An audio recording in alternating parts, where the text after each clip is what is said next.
বিসমিল্লাহির রহমানির রহিম ওয়াত্তাকুন নারাল্লাতী উইদ্দাত লিল কাফিরিন।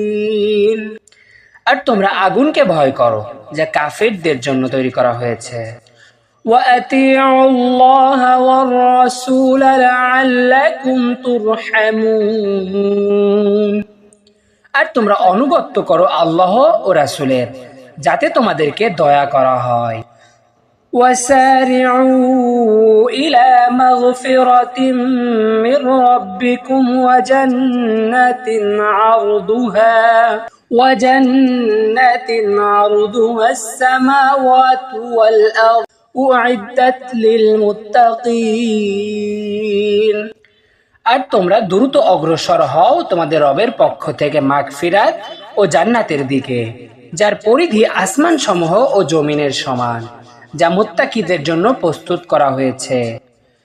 الذين ينفقون في السراء والضراء والكاظمين الغيظ والعافين عن الناس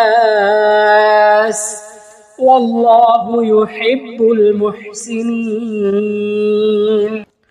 যারা সুসময়ে ও দুঃসময়ে ব্যয় করে এবং ক্রোধ সংবরণ করে ও মানুষকে ক্ষমা করে, আর আল্লাহ সৎকর্মশীলদের ভালোবাসেন।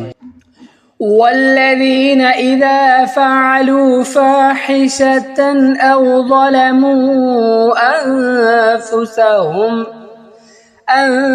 أنفسهم ذكروا الله فاستغفروا لذنوبهم ومن يغفر الذنوب إلا الله ولم يصروا على ما فعلوا وهم يعلمون।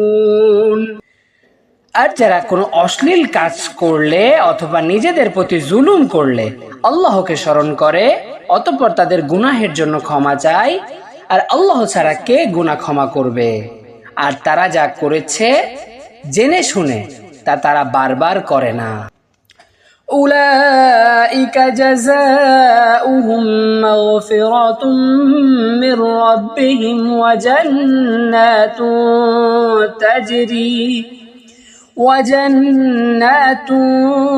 তাজরি মিন তাহতিহাল আনহারু খালিদিনা ফিহা ওয়া নি'মা আজরুল আমিলিন।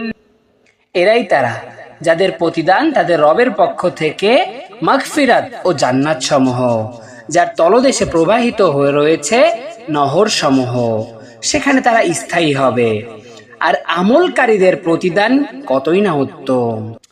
قد خلت من قبلكم سنن فسيروا في الأرض فانظروا كيف كان عاقبة المكذبين। অবশ্যই তোমাদের পূর্বে অনেক রীতিনীতি অতিবাহিত হয়েছে, অতএব তোমরা জমিনে ভ্রমণ করো, দেখো অস্বীকারীদের পরিণতি কিরূপ হয়েছিল। هذا بيان للناس وهدى وموعظة للمتقين। এটা মানুষের জন্য স্পষ্ট বর্ণনা ও হেদায়েত এবং উপদেশ মুত্তাকিদের জন্য।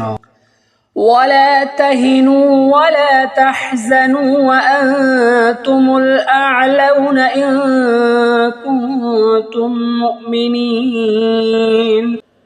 আর তোমরা দুর্বল হও না এবং দুঃখিত হও না, আর তোমরাই বিজয়ী যদি মুমিন হয়ে থাকো। ইয়ামসাসকুম ফারহুন ফাকাদ মাসাল কওমা ফারহুন মিথলুহু ওয়া তিলকাল আইয়ামু নুদাউিলুহা বাইনান নাস وليعلم الله الذين آمنوا ويتخذ منكم شهداء والله لا يحب الظالمين। যদি তোমাদেরকে কোনো আঘাত স্পর্শ করে থাকে তবে তার অনুরূপ আঘাত উক্ত কওমকে স্পর্শ করেছে, আর এই সব দিন আমি মানুষের মধ্যে পালাক্রমে আবর্তন করি, এবং যাতে আল্লাহ ঈমানদারকে জেনে নেন এবং তোমাদের মধ্য থেকে শহীদদেরকে গ্রহণ করেন, আর আল্লাহ জালিমদেরকে ভালোবাসেন না।